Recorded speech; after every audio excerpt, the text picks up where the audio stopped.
اتنا واضح لکھا ہوگا کہ ہر پڑھا لکھا اور ان پڑھ ہر شخص جو ہے وہ اس لفظ کو بآسانی پڑھ سکے گا۔ اور پھر اللہ اکبر کبیرہ، آقا کے فرمان کے مطابق اس کا خروج اس وقت ہوگا جب مسلمان روم کو فتح کر لیں گے، تو فرمایا کہ مال غنیمت تقسیم کر رہے ہوں گے، بہت ساری شہادتیں ہوں گی، مال غنیمت تقسیم کر رہے ہوں گے، تو شیطان وہاں آ کے چیخ کے کہے گا، چیخ مار کے کہے گا، او بھائی تمہارے پیچھے اہل و عیال میں دجال ظاہر ہو چکا ہے۔ مسلمان سب کچھ وہیں پھینکیں گے، یہ خبر جھوٹی ہوگی لیکن مسلمان دوڑ پڑیں گے کہ دجال ظاہر ہو چکا ہے، ہمارے بچے، ہمارے گھر والے، ہمارے مسلمان کہیں اس کے فتنے کا شکار نہ ہو جائیں، دوڑیں گے اس طرف، گھوڑے دوڑا دیں گے اس طرف۔ اور آقا فرماتے ہیں کہ جب وہ وہاں پہنچیں گے ان کے جانے تک حقیقت میں وہاں دجال کا خروج ہو چکا ہوگا۔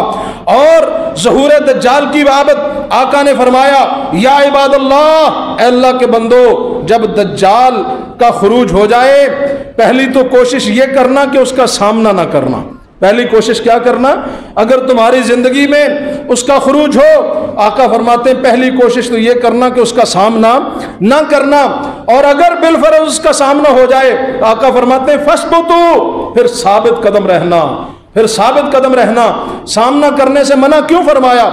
فرمایا کہ اللہ کی قسم ہے، ایک بندہ یہ سمجھے گا کہ میں تو پکا مومن ہوں، دجال میرا کیا بگاڑ لے گا، لیکن جب وہ اس کے سامنے آئے گا نا تو اس کے جو شعبدے ہوں گے اور اس کی جو حیران کن باتیں ہوں گی، فرمایا کہ قریب ہے کہ وہ بندہ اپنے ایمان سے ہاتھ دھو بیٹھے۔ اس لیے کوشش یہی کرنا کہ اس کے سامنے نہ جانا۔ دیکھ لینا ہمارے ہاں آج کل بیچارے کمزور عقائد کے مالک کئی لوگ جو ہیں وہ یہ مختلف جگہوں پہ جا کے ایمان سے ہاتھ دھو بیٹھتے ہیں، جان سے ہاتھ دھو بیٹھتے ہیں، مال سے ہاتھ دھو بیٹھتے ہیں، عزتیں گنوا بیٹھتے ہیں۔ کیا ہے؟ شوختے بازیاں دیکھتے ہیں نا، اور جناب عجیب و غریب قسم کی حالت ہوتی ہے۔ تو کمزور ایمان، فرمایا کہ تم اس کے سامنے جاؤ گے تو ایمان گنوا بیٹھو گے، بچنا۔ اور اگر سامنا ہو جائے تو آقا فرماتے ہیں فثبتوا، اے اللہ کے بندو ثابت قدم رہنا۔ پھر فرمایا کہ اگر میں موجود ہوا، اگر میری موجودگی میں دجال نکل آیا، آپ اندازہ فرمائیں کہ آقا دجال کو کتنا قریب تصور کرتے ہیں۔ اور آج ہم 14 صدیاں گزرنے کے بعد بھی ابھی بھی ہم کہتے ہیں جی ابھی بڑا وقت پڑا ہوا ہے۔ آقا 14 صدیاں پہلے بھی کہہ رہے ہیں کہ شاید میری زندگی میں آ جائے، اور ہم 14 صدیاں گزار کے بھی کہہ رہے ہیں جی ابھی بڑا وقت پڑا ہوا ہے۔ آقا فرماتے ہیں اگر میری زندگی میں آ گیا تو میں تم سب کی طرف سے اس کے سامنے حجت بن جاؤں گا، تم سب کی طرف سے۔ لیکن اگر میرے جانے کے بعد آیا، میرے جانے کے بعد آیا تو پھر آقا فرماتے ہیں تم میں سے ہر مسلمان اس کے سامنے اپنی حجت پیش کرے گا، میں تمہیں اللہ کے سپرد کرتا ہوں، میں تمہیں اللہ کے۔ یہ نہیں کہا کہ بھائی میں ہر جگہ حاضر ناظر ہوں گا، میں چلا بھی گیا تو آ ہی جاؤں گا، کوئی بات نہیں ہے، یہ نہیں فرمایا۔ فرمایا اگر میری زندگی میں آ گیا تو میں تم سب کی طرف سے حجت بن جاؤں گا، لیکن اگر میرے جانے کے بعد آیا تو پھر میں کہیں بھی آؤں گا نہیں آؤں گا، پھر میں کہیں بھی مجھے جتنا مرضی بلا لو، کہو جی ادھر بھی آ جاؤ، ادھر بھی آ جاؤ، فلان جگہ پہ بھی آ جاؤ، فلان جگہ پہ بھی آ جاؤ، یہاں بھی موجود ہے، وہاں بھی موجود ہے، پھر ایسی کوئی بات نہیں ہوگی۔ پھر تم سب اپنی طرف سے حجت پیش کرو گے اور میں تم سب کو اللہ کے سپرد کر کے جاتا ہوں۔ اللہ اکبر کبیرہ۔ اور صحابی رسول فرماتے ہیں آقا علیہ السلام سے پوچھا گیا اللہ کے نبی دجال کتنی مدت قیام کرے گا؟ آقا نے فرمایا کہ دجال 40 دن قیام کرے گا۔ پھر فرمایا پہلا دن جو ہے کسانت، فرمایا پہلا دن یوم کسانت، ایک دن جو ہے وہ 1 سال کے برابر ہوگا، دوسرا دن فرمایا کشہرن، 1 مہینے کے برابر ہوگا، اور تیسرا دن فرمایا کجمعۃ، 1 ہفتے کے برابر ہوگا، باقی ایام فرمایا کہ نارمل دن ہوں گے۔ صحابہ نے پھر یہاں ایک سوال کیا، آخری بات عرض کروں، پھر سوال کیا اللہ کے نبی وہ جو سال کا دن ہوگا اس سال میں ہماری نمازوں کا کیا بنے گا؟ آپ اندازہ کریں جنہیں فکر ہے نمازوں کی، آج ہم اچھے بھلے کھاتے پیتے نماز کی فکر نہیں کرتے۔ آقا سے پوچھا صحابہ نے اللہ کے نبی سال کے برابر جو دن ہوگا ہماری نمازوں کا کیا بنے گا؟ کیا ہم 5 نمازیں پڑھیں گے؟ فرمایا نہیں، تم اس کا اندازہ کر لینا، نمازیں پوری پڑھنی، اللہ عمل کی توفیق دے۔ آخر